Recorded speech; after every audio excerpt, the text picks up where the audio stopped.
Hello mes amis, ici José de Lovita. Je vais vous parler de quelque chose d'important aujourd'hui. Vraiment quelque chose qui nous affecte tous les jours. Comment prendre les bonnes décisions. Alors, chaque jour on prend beaucoup de décisions. Et chaque choix va entraîner ses conséquences, quoi. Et prendre des bonnes décisions est vraiment important dans notre vie, comme tout le monde le sait. On prend tout le temps des décisions. Ça va nous aider à aller plus loin dans notre vie, notre carrière, obtenir des meilleurs résultats en général et atteindre un équilibre dans notre vie. Alors, comment est-ce qu'on va faire ça? Comment est-ce qu'on prend ces décisions? Une manière, c'est penser à nos objectifs et à nos valeurs. Ça veut dire,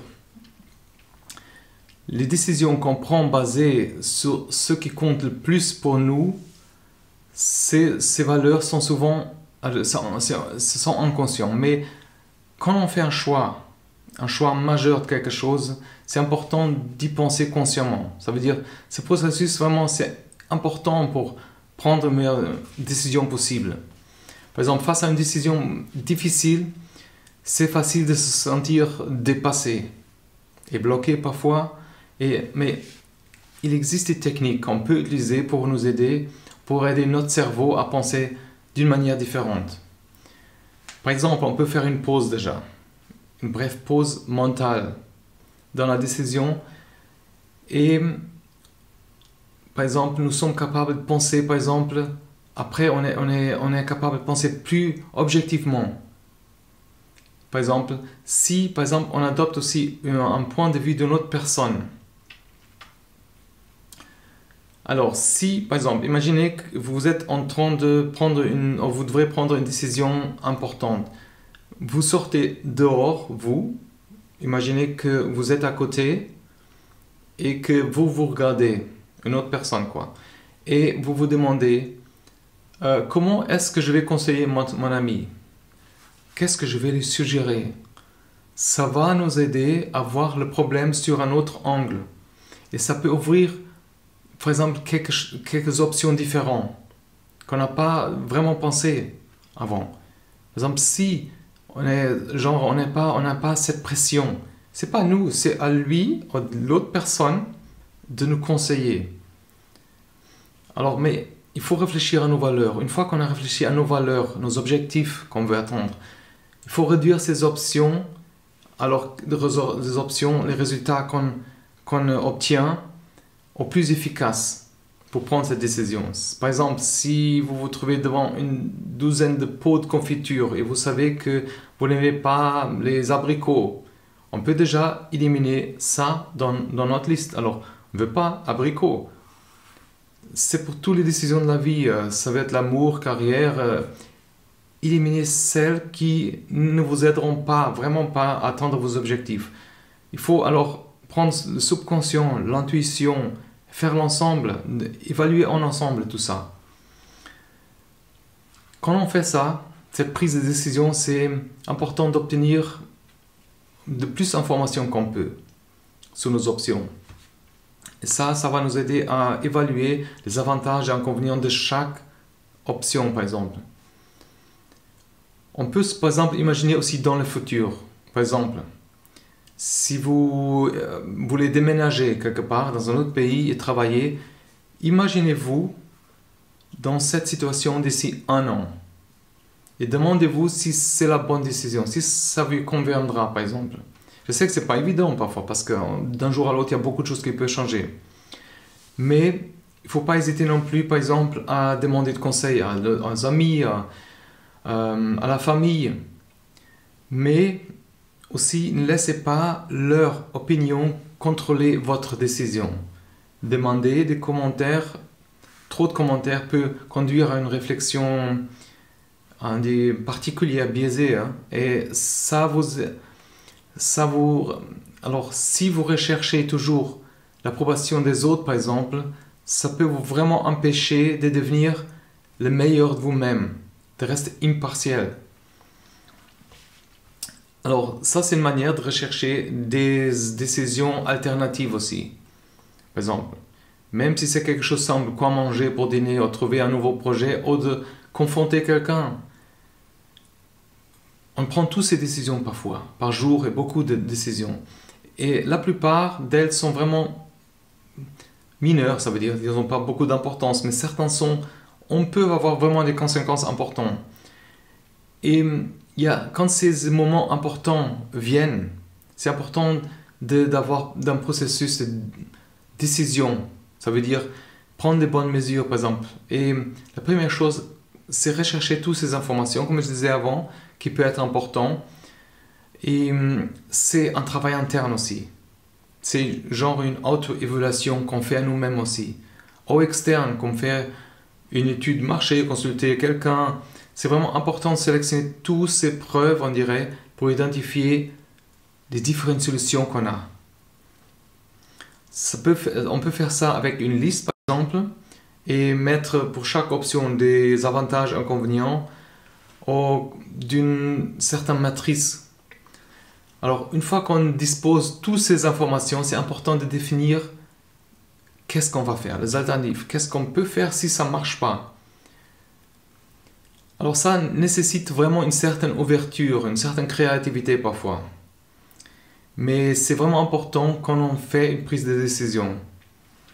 Alors, qu'est-ce qu'on va faire? On va considérer tous ces résultats possibles et on va analyser chaque option. Et comme chaque option affecte notre résultat. On va constater peut-être, par exemple, qu'une combinaison de plusieurs alternatives est la meilleure chose, par exemple. On peut aussi essayer de prédire les obstacles potentiels qui pourraient empêcher, par exemple, de prendre une bonne décision dans certains projets.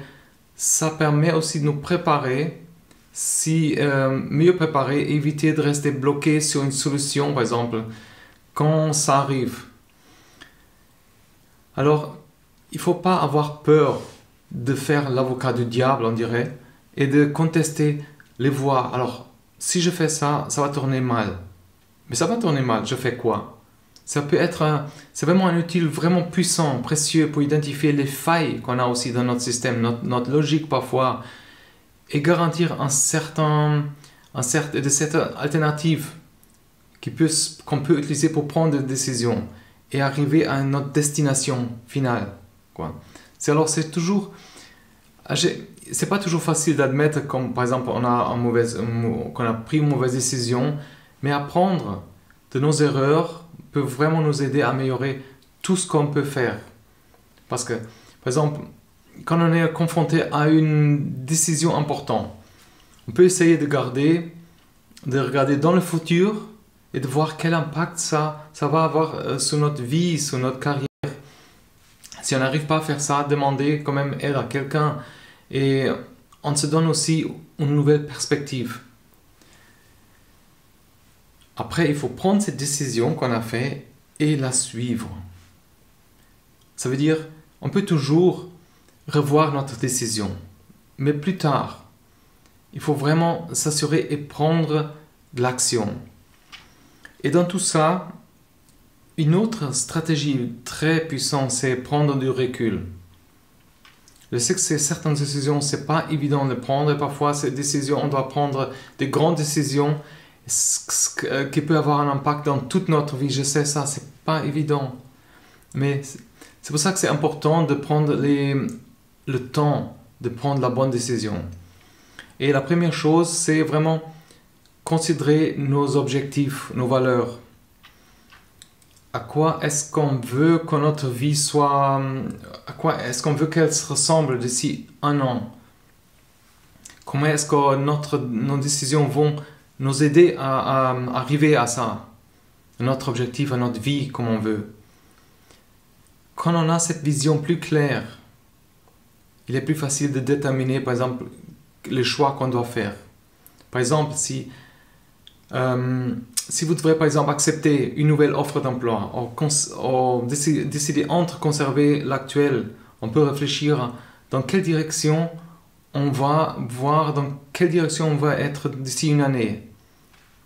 Par exemple, si votre décision est de devenir, par exemple, un chef au travail, un leader, vous pouvez décider quelle option vous va approcher plus de cet objectif. Ça va nous aider à éviter le piège qui consiste à laisser ces récompenses à court terme nous distraire de l'impact à long terme. Il faut vraiment persister dans tout ça. Cette méthode de prise de décision s'appelle analyse prospective. Alors c'est quelque chose que les personnes qui ont réussi, les grands décideurs, ils utilisent. C'est un bon moyen d'éviter de se laisser entraîner dans des récompenses à court terme ou d'être trop pessimiste quant à son avenir. C'est ce que nous pouvons tous faire pour améliorer notre capacité, cette prise de décision. Il faut aussi il faut demander de l'aide parfois.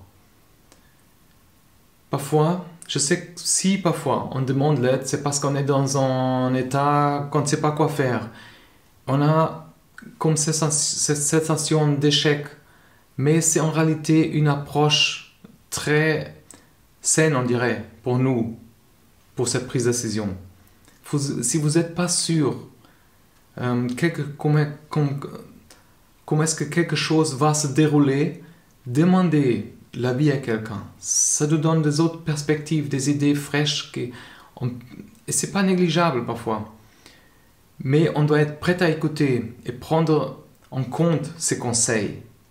Essayez de ne pas être sur la défensive tout le temps et concentrez-vous sur ce que vous pensez et votre propre réponse à ça. Ça veut dire, ça ne sert à rien par exemple d'écouter uniquement ce qu'on veut entendre.